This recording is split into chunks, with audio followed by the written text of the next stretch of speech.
Yeah, I know I'm a bit late, so sorry about that. Some legendary anime are coming out this season. We can honestly call this spring absolute peak. Today, I've ranked 10 anime dropping this fall. If you're ready, let's go. But before we do, make sure to hit that subscribe button and drop a like. Thank you.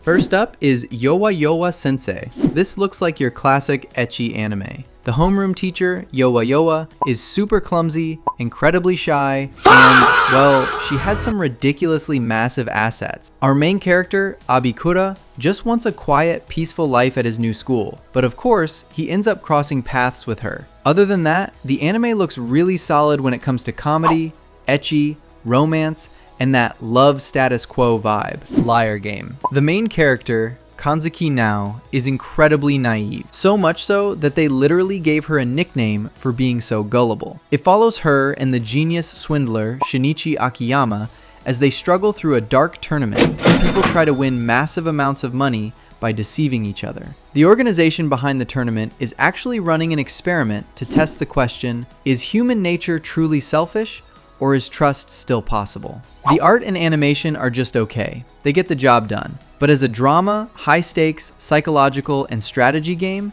it is a seriously great watch. Dr. Stone Science Future Part 3. Once again, it's an incredible season in terms of animation and art quality, and the comedy hits perfectly, just like always. I don't think I really need to say much more about it. It's just awesome.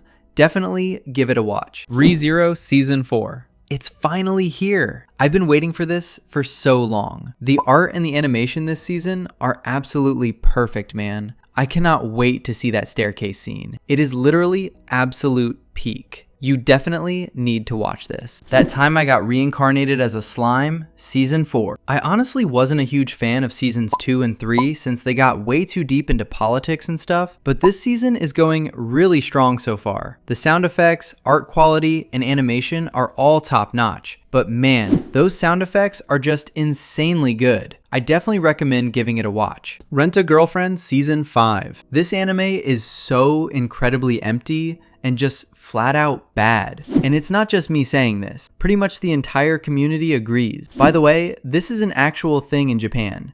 You can literally rent a girlfriend. Who's coming to Japan with me to rent one? Sound off in the comments. Overall ratings. Story is a 1. Characters are a 1. Art is a 5. The only redeeming quality is the character designs and the animation, which I'll give a 7. The Most Heretical Last Boss Queen Season 2. Our main character gets reincarnated from another world into the universe of an otome game called Our Ray of Light. But get this, she's reincarnated as the most hated, sadistic, and ruthless character, the actual last boss of the game. I mean, if there's an anime with an evil female lead, how could I not watch it? I'm all over that. The animation and art are pretty good, not bad at all. I highly recommend checking it out. The Beginning After the End Season 2. You completely ruined a masterpiece with awful animation. I mean, good job, seriously. Why would you give this anime to this studio, man? Their track record is obvious. They're just not a good studio. Anyway guys, the animation is really bad this season, so don't get your hopes up. Just go read the light novel. At least it feels like it has more animation. Needy Girl Overdose. I can honestly say this is probably the most unsettling and fascinating anime of the year right now. The anime sometimes even uses real life footage, and man,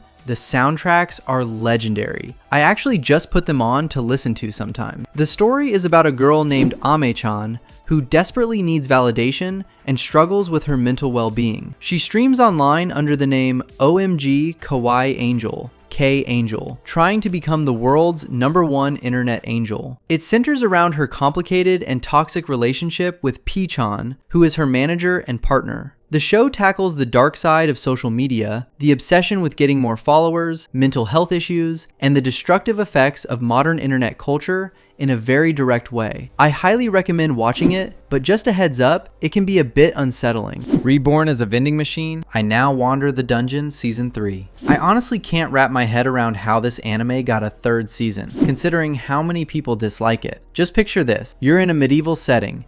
You barely manage to defeat a horde of goblins. You look to your right, and boom, there's a vending machine just staring at you. That's how ridiculous this anime is. If you're a fan of comedy and fantasy, I'd say give it a watch. Alright, that wraps up the video. I hope you guys enjoyed it. Which anime from this list are you planning to watch? Or which ones are you gonna skip? Let me know, the comment section is all yours. Don't forget to drop a like on the video and subscribe to the channel. Take care of yourselves. Bye bye.